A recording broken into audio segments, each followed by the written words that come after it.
Film की शुरुआत में हम लिसा मैकवे नाम की एक जवान और बुद्धिमान लड़की को देखते हैं। वह अपनी दादी डायन और उनके बॉयफ्रेंड मॉरिस के साथ रहती है। वह एक डोनट स्टोर में पार्ट टाइमर के रूप में काम करती है और वह अपने काम में बहुत अच्छी है। दिन के समय उसका जीवन किसी भी अन्य जवान लड़की की तरह से काफ़ी सामान्य लगता है, लेकिन घर लौटने के बाद उसकी ज़िंदगी नर्क बन जाएगी। मॉरिस हमेशा उसका यौन शोषण करता है और उसकी दादी को इसकी परवाह भी नहीं होती। लिसा मजबूर है और इस बारे में कुछ नहीं कर पाती। एक दिन काम पर जाने के लिए तैयार होते समय लिसा की बहन लॉरी उसे बुलाती है और वह अकेली है जो अपने परिवार में लिसा की वह परवाह करती है। वह लिसा से पूछती है कि क्या वह मिलने आ सकती है। जब लिसा ना कहती है तो लॉरी उसे अपने घर आने के लिए कहती है, लेकिन उनकी माँ लिसा को याद दिलाती है कि वह डायन की मदद करने के लिए वहाँ है और वह उसे अपने घर आने की परमिशन नहीं देती। बाद में जब वह काम पर जा रही थी, मॉरिस ने उससे पूछा कि क्या आज वेतन का दिन है। जब वह हाँ कहती है तो उसे वेतन का चेक सीधे घर लाने की धमकी देता है।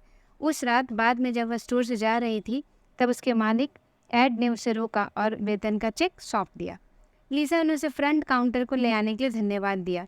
एड का कहना है कि वह इसकी हकदार है क्योंकि कस्टमर से निपटने का उसका अपना एक तरीका है, यहाँ तक कि चिड़चिड़े लोगों से भी। फिर लिसा साइकिल पर बैठती है और वह जब घर जा रही होती है तो एक कार उसका पीछा करती रहती है। जैसे वह डर जाती है और कार गुजर जाती है, तभी उसे रास्ते में वही कार फिर से दिखाई देती है। तभी दूसरी कार के पीछे छिपा जो नाम का आदमी लिसा की ओर दौड़ता है और उसे साइकिल खींच लेता है। फिर वह उस पर अपनी बंदूक तानता है और उसे कार के अंदर ले जाता है। वह उसे चुप रहने के लिए कहता है, वरना वह उसे मार डालेगा, और वह उसके साथ ज़बरदस्ती करने लगता है। काम पूरा हो जाने के बाद जो उसकी आंखों पर पट्टी बांध कर ढक देता है, लेकिन फिर भी उसे छेद से दिखाई देता है, जो लिसा को अपने घर लाकर घसीटकर अंदर ले जाता है। अंदर ले जाने के बाद वह उसे कपड़े उतार कर उसे बाथरूम में खींचकर नहलाता है। बाद में वह लिसा को कमरे में वापस लाता है और उसे फिर से बांध देता है। वह उसे उसे छोड़ने के लिए विनती करती है, लेकिन जो उसे बिस्तर पर फेंक देता है और धमकी देने के लिए उसके चेहरे पर बंदूक तान देता है और उसका नाम पूछता है, तो वह कहती है कैरल। और वह जब लिसा की उम्र पूछता है तो वह जवाब देती है कि वह 20 साल की है, जो कहता है कि यह एक अच्छा है और बताता है कि वह नाबालिगों के साथ दुर्व्यवहार करने वाला विकृत व्यक्ति नहीं है। जब लिसा पूछती है कि वह उसके साथ ऐसा क्यों कर रहा है, तो जो बताते हैं कि वह औरतों से नफरत करता है और उन सभी को बिच कहता है। बाद में लिसा को अपनी चाची कैरोल और अंकल जिम के साथ समय बिताना याद आता है, जो उसकी बहन के अलावा एकमात्र व्यक्ति है जो उसकी परवाह करते हैं। अगली सुबह डायन पुलिस स्टेशन जाती है और पुलिस को रिपोर्ट करती है कि उसकी पोती लापता हो गई है और बताती है कि आज सुबह 2 बजे तक शिफ्ट में उसको काम करना था और 2:30 बजे तक वापस लौटना था। बाद में एक पुलिसकर्मी बेट्टी के पास जाता है और उससे लिसा के बारे में सवाल पूछता है, लेकिन ऐसा लगता है जैसे उसे अपनी बेटी के बारे में थोड़ी भी चिंता नहीं है। जब पुलिस जा रहा होता है, लॉरी बाहर जाती है और उसे कहती है कि अगर लिसा भाग जाती तो वह उसे बिना बताए ऐसा नहीं करती, और कहती है कि उसके साथ ज़रूर कुछ बुरा हुआ होगा। बाद में लोपेज नाम का एक पुलिसकर्मी लिसा के काम करने की जगह पर जाता है और एड से पूछताछ करता है। वह एड से पूछता है कि क्या उसे अपने साथ कुछ अजीब देखा या शिफ्ट के दौरान उसके साथ कुछ हुआ।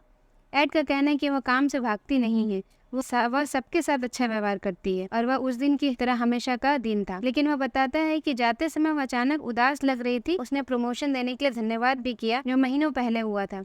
वहाँ जो लिसा को एक सैंडविच देता है और उसे खाने के लिए मजबूर करता है।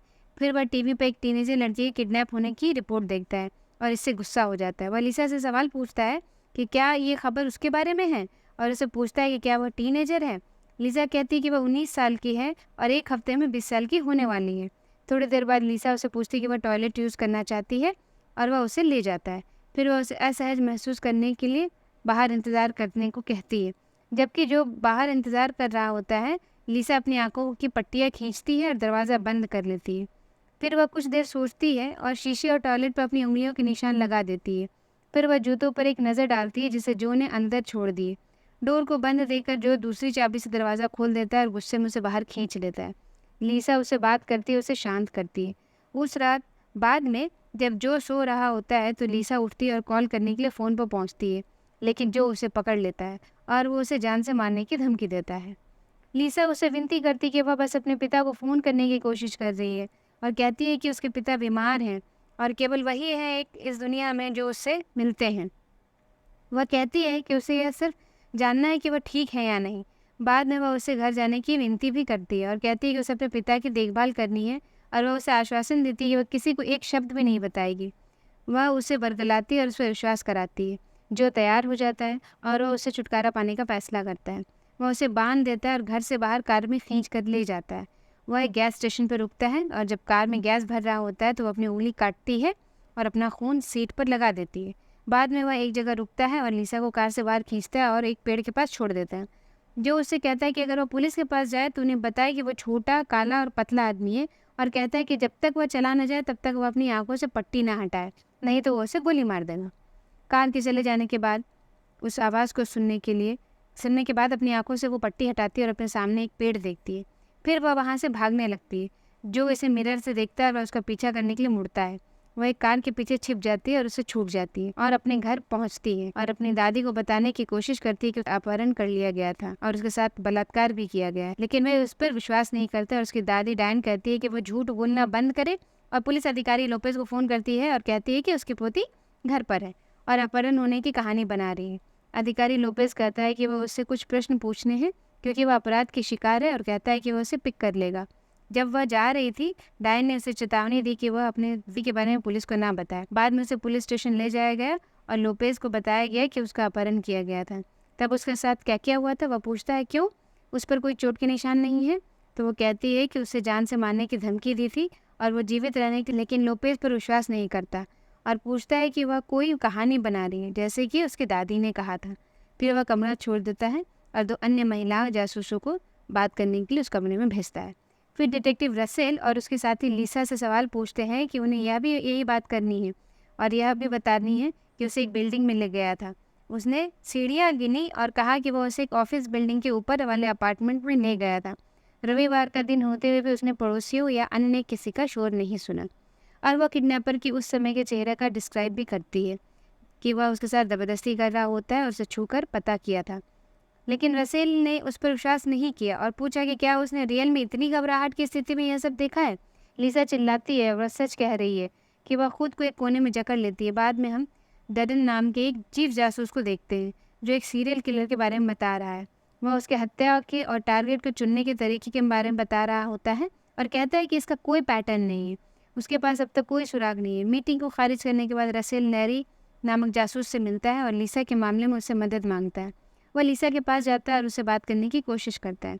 जब लिसा ने उसे जवाब नहीं दिया तो लैरी ने उसे आश्वस्त करते हुए कहा कि उसकी एक बेटी भी है और वह किसी भी हद तक जा सकते हैं उसकी रक्षा करने को, और यह भी कहता है कि वो उसके लिए भी ऐसा ही करेगा। फिर वह सब कुछ बताती है जो लैरी ने पहले बताया था और कार के बारे में कुछ विवरण जो उसने देखे थे, जैसे सीट का कवर का रंग, वह कैसा दिखता है, वो भी बताती है। वह यह भी कहती है कि वह श्वेत है और बाएं हाथ का है। उसने आंखों की पट्टी के गैप से देखा। वह बाथरूम में मिले स्नीकर्स के बारे में भी बताती है। वह उस पर विश्वास करता है और रसेल के पास जाता है और उसे उसका ड्रेस जांच करने के लिए कहता है। फिर वह उसे हिप्नोसिस के लिए भी तैयार करने कहता है। बाद में वह उसे अपने घर फ़ोन करने के लिए कहता है और सदमे से बाहर निकालने के लिए उस पर हिप्नोसिस की अनुमति मांगता है, लेकिन मॉरिस उसके पिता का बहाना बनाकर बात करता है और उसे अपने घर आने के लिए कहता है। फिर लैरी लिसा के पास जाता है और उसे बताता है कि मॉरिस ने क्या कहा। यह महसूस करते हुए कि लिसा डरी हुई है, लैरी पूछता है क्या उसे घर में कुछ गलत हो रहा है। लिसा उसे बताती है कि मॉरिस उसका पिता नहीं है और वह सब कुछ बताती है जो उसके साथ किया गया था। फिर मॉरिस को एक नाबालिग पर यौन उत्पीड़न के आरोप में गिरफ्तार कर लिया जाता है। बाद में वह अपना सामान पैक करती है और लैरी अपने एक पुलिस साथी कर्मी हैना के घर आता है। हैना लिसा को अपनी बेटी का कमरा इस्तेमाल करने देती है। बाद में पुलिस स्टेशन में डडन ने पीड़ित से कार के सीट कवर को रेशो के बारे में मिले सबूतों के बारे में बताया। अगले दिन लिसा बताती है कि उसके बाथरूम, मिरर और टॉयलेट पर अपनी उंगलियों के निशान छोड़ दिए और बताती है कि उसने अपनी उंगली काट ली थी और सीट के सामने खून का निशान छोड़ दिया था जहां वह देख नहीं सकता। और यह भी कहती है कि उसने अपना हेयर पिन उसे घर में छोड़ दिया है और बताती है कि उसके घर से निकलने के बाद वह लगभग 3:30 बजे एक गैस स्टेशन पर रुके। फिर उसे कुछ याद आता है और वह बताती है कि उसे लगता है कि अपहरण की रात से पहले उसने अपनी कार कहीं देखी थी। बाद में लैरी डडन के पास जाता है और लिसा द्वारा दिए गए विवरणों की तुलना उसके सीरियल किलर से करता है और कहता है कि वे वही हैं। जब डडन कहते हैं कि उनका हत्यारा उनके पीड़ितों को जीवित नहीं रहने देगा, लैरी बताता है कि लिसा अपनी पूरी ज़िंदगी अपमानजनक स्थितियों से बची रही और इससे उसे बचने में मदद मिली है। वह सबूत खोजने के लिए उसके कपड़े FBI को भेजने के लिए कहता है। तब डडन ने उसे चेतावनी दी कि यदि उनका हत्यारा और एक अपहरणकर्ता एक ही है तो वह जानता है कि वह जीवित और ख़तरे में हो सकती है। फिर वह लिसा के पास जाता है और उसे कहता है कि वह जगह बदल रहा है। फिर वह उसे एक सुरक्षित घर में ले जाता है और उसे कहता है कि जब तक वे हत्यारे को पकड़ न ले तब तक वह कुछ देर चुपचाप रहे। अगले दिन डडन परिणाम के साथ आता है और कहता है कि उसने कपड़ों पर लाल रेशे मिले हैं और अपहरणकर्ता और उनका हत्यारा दोनों एक ही है। फिर लैरी अन्य अधिकारियों को जो का स्केच दिखाता है। वे लिसा द्वारा दिए गए ब्यौरे से निष्कर्ष निकालते हैं। बाद में लैरी लिसा को उस स्थान पर ले जाता है जहाँ उसका अपहरण किया गया था, उसे अपहरण की रात की कुछ बातें याद दिलाने के लिए। वह कार में बैठती है और अपनी आंखें बंद कर लेती है और रात में वापस आने का रास्ता खोजती है और जो स्थान पर जाने के लिए कोशिश करती है। जगह पर रुकने के बाद वह कार से बाहर एक पेड़ की ओर भागती है और वह उस पेड़ को पहचानती है जहाँ उसने जो को छोड़ा था। फिर पुलिस हत्यारे की तलाश शुरू कर देती है और पुलिस वाले जो को यह कहते हुए रोकते हैं कि उनके पास डकैती का एक संदिग्ध है और कार का विवरण उससे मेल खाता है। जब पुलिसकर्मी पूछता है कि वह उसकी जांच कर सकता है तो वह कहता है नहीं। फिर पुलिसकर्मी यह कहते हुए कार की तस्वीर लेते हैं, पीड़ित को दिखाएंगे और उसे लिस्ट से बाहर से कर देंगे। बाद में वे लिसा को उन कारों की तस्वीर दिखाते हैं जो मेल खाती है। लिसा उन पर नजर डालती है और जो के चेहरे की विशेषताओं को पहचानती है और कंफर्म करती है कि यह वही है। फिर पुलिस जो के पास पहुंचती है और उसे गिरफ्तार कर लेती है और एक पुलिसकर्मी को सीट के सामने खून का धब्बा भी मिलता है।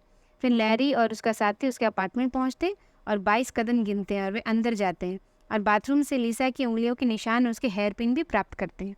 फिर पुलिस उसे पूछताछ करती है और उस हत्याओं और बलात्कारों का आरोप लगाती है। फिर लैरी लिसा के पास जाता है और 12 दिन में हत्यारों को पकड़ने की उपलब्धि के लिए उसकी सराहना करता है। वे 6 महीने तक जो नहीं कर सके थे। कुछ दिनों बाद उसकी चाची कैरल और चाचा जिम लिसा को लेने आते हैं। ये कहते हुए उसे माफी मांगते हैं कि वे नहीं जानते कि वे अपनी दादी के घर में इतना कष्ट कैसे झेल रही थी और लैरी को अलविदा कहने के बाद उसे अपने साथ ले जाते हैं। अगले दृश्य में वह अपनी बहन के साथ, अपनी चाची और अपने चाचा के साथ अपना 18वां जन्मदिन खुशी से मनाती है। यह फिल्म लिसा मैकवे नाम की एक टीनेजर लड़की के अपहरण की सच्ची घटना पर आधारित है जो नवंबर 3, 1984 को हुई थी और वह 26 घंटे के दुर्व्यवहार के बाद अपने अपहरणकर्ता से दूर हो गई थी और उसने हत्यारे को ढूंढने में पुलिस की मदद भी की थी।